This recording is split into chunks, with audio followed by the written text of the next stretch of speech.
Baby.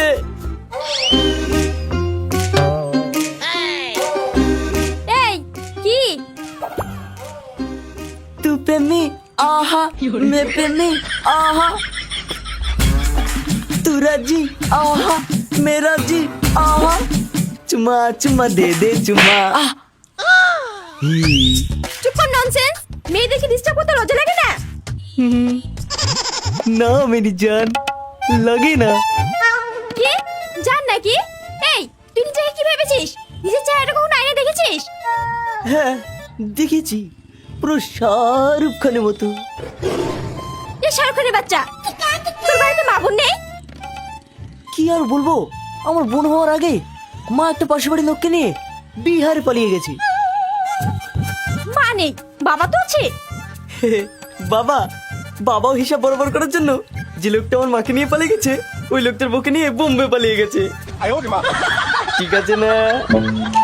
ও মা বাবা নেই, সেই জন্য তুই জানোয়ারের মতো ব্যবহার করছিস। মরতে পারিস না? না গো, পারি না। আমার না মরতে খুব ভয় লাগে। তো তুমি যদি রাজি থাকো তাহলে আমি মরতে পারি। কেন, আমাকে কি বিষ কেনার জন্য টাকা দিতে হবে? আরে না গো, টাকা লাগবে না। তাহলে আমাকে কি করতে হবে শুনি? যা এখান থেকে। তুমি যদি রাজি থাকো তাহলে আমি তোমার প্রেমে পড়ে হাবুডু মুখে মরতে পারি। মায়ের বলছি, এই এলাকার মধ্যে তোমার মতো অনলি ওয়ান পিস একটাও দেখিনি। চলো না আমরা বিয়ে করে ফেলি। এই ছাড়। জানোয়ার, তোর এত বড় সাহস, তুই আমার হাত ধরেছিস?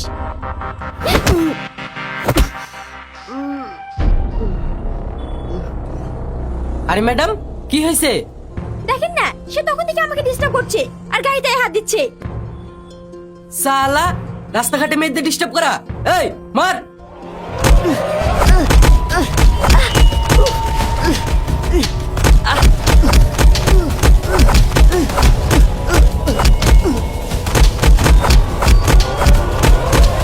থাম থাম থাম।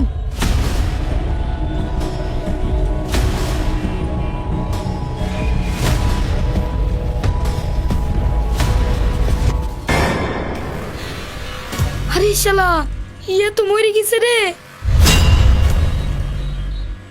পালা।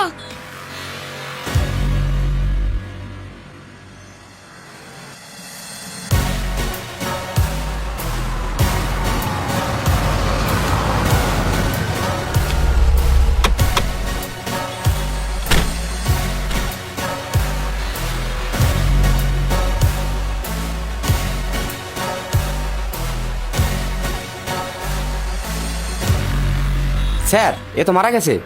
কি? হ্যাঁ স্যার। আপনি লোকটাকে এইভাবে মেরে ফেললেন? না না, আমি মারিনি। এই লাশটাকে তোলার ব্যবস্থা করো, আর আপনি আমাদের সঙ্গে থানায় চলুন। এসব আপনি কি বলছেন? আমি তোকে মারিনি, কিছু লোক এসে ওকে মেরে চলে গেল। কিন্তু ম্যাডাম, আপনি ওনাকে মেরেছেন, আমাদের কাছে প্রমাণ আছে। আরে এসব আপনি কি বলছেন? আমি তোকে মারিনি, শুধু ব্যাগ দিয়ে এক ঘা মেরেছি। এতে কি মানুষ মরে? কিভাবে মারা গেছে সেটা পোস্টমর্টম করলে বোঝা যাবে। আপনি যদি সত্যি নির্দোষ হন তাহলে কোর্টে গিয়ে প্রমাণ করবেন, কিন্তু আমাদের কাছে ভিডিও ফুটেজ আছে, তাতে আপনাকে গ্রেপ্তার করতে বাধ্য। চলুন থানায় চলুন। তাই নাকি? রাস্তায় কোনো মেয়েকে কোনো ছেলে ডিস্টার্ব করলে তাকে আপনারা অ্যারেস্ট করতে বাধ্য থাকেন না, আর আমি তোর হাত থেকে বাঁচার জন্য ব্যাগ দিয়ে এক ঘা মেরেছি, আর এতেই আমি তো সয়ে গেলাম। দেখুন ম্যাডাম, আপনি অনেক কিছুই বলতে পারেন, কিন্তু আইন মুখের কথা নয়, প্রমাণ চাই, প্রমাণ। একে যারা খুন করে গেছে তাদের আপনি নাম বলতে পারবেন? কোনো প্রমাণ আছে আপনার কাছে? না, আমি তাদের নাম জানি না, এবং কি তাদের চিনিও না, আর আমার কাছে কোনো প্রমাণও নেই। ঠিক আছে চলুন, যা বলার কোর্টে গিয়ে বলবেন। গেল ম্যাডাম, চলুন।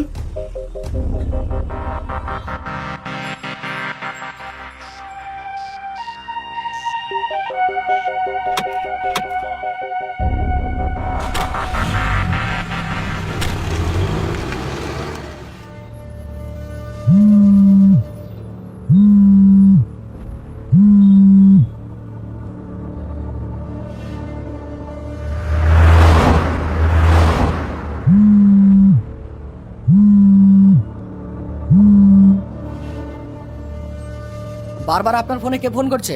ফোনটা রিসিভ করুন। আমার হাজবেন্ডের ফোন, আমি তাকে এসব কথা জানাতে চাই না। আপনার হাজবেন্ড কি করে?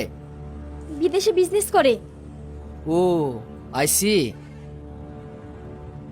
শুনেছি আপনার বাবার অনেক সম্পত্তি, আপনি তার একমাত্র কন্যা। তাহলে আপনার হাজবেন্ড বিদেশে কেন? আমার আব্বু মারা যাওয়ার আগে সমস্ত সম্পত্তি আমার নামে লিখে দিয়ে গেছে। আমার হাজবেন্ড আমাকে অনেক ভালোবাসে, তাই আমার আব্বু সম্পত্তি এক টাকাও নেয় না। নিজের ক্ষমতায় বিজনেস শুরু করেছে। কিন্তু ম্যাডাম, আপনি খুনের দায়ে জেলে গেলে আপনার সম্পত্তি কি কাজে লাগবে? তাছাড়াও আপনার আব্বুর একটা নামডাক আছে, মান সম্মান আছে, সবই তো মাটিতে মিশে যাবে। দুর্ভাগ্যের শিকার, কি করব? আমি আইনের সঙ্গে লড়বো। আইনের হাত অনেক লম্বা ম্যাডাম, আপনাকে অত সহজে ছাড়বে না। আমি তো দোষী না, তাহলে আমি কি করব? আপনি চাইলে অনেক কিছু করতে পারেন। চাইলে এখান থেকে বাড়িও চলে যেতে পারেন, থানা পর্যন্তও যেতে হবে না। মানে? মানে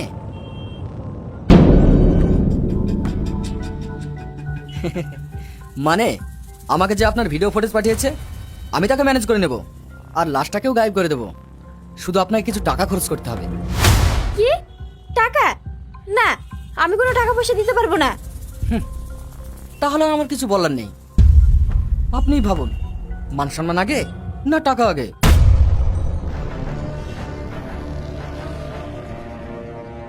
কত টাকা লাগবে? বেশি না, ওই 10 লাখ টাকা মতো। 10 লাখ? হুম। কিন্তু 10 লাখ টাকা ক্যাশ আমি এখন কোথা থেকে ম্যানেজ করব? আরে আপনাকে এখনই ক্যাশ দিতে হবে না, আমি আপনাকে একটা অ্যাকাউন্ট নম্বর দেবো, ওটাতে ট্রান্সফার করে দিলেই হবে। আপনি কি রাজি? হ্যাঁ, আমি রাজি। স্যার, তাহলে কি লাশটাকে ফেলে দিতে বলবো? অবশ্যই, সামনে ব্রিজ থেকে নদীতে ফেলে দেব। আর ম্যাডাম, মনে রাখবেন, পুলিশের সাথে বেশি ধোকাদারি করলে তার পরিণাম কিন্তু ভয়ঙ্কর হয়। আপনি চিন্তা করবেন না, আমি টাকা দিয়ে দেব। গুড। ড্রাইভার, সামনে চলো।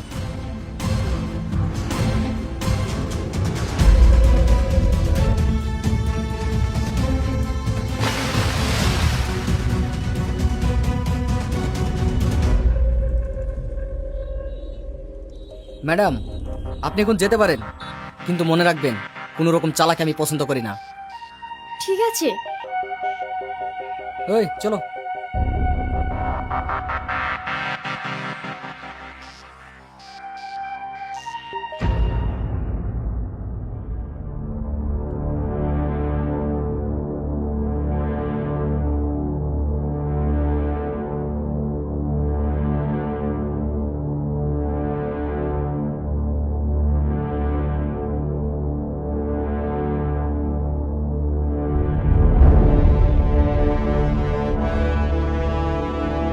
স্যার, আপনার অ্যাকাউন্টে মানি ট্রান্সফার হয়ে গেছে, একবার চেক করুন।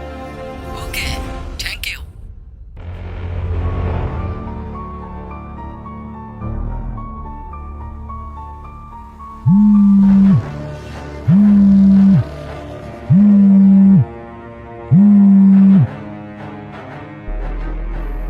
হ্যালো।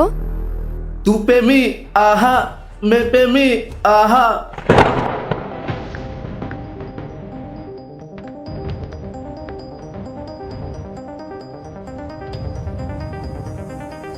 ओए मैडम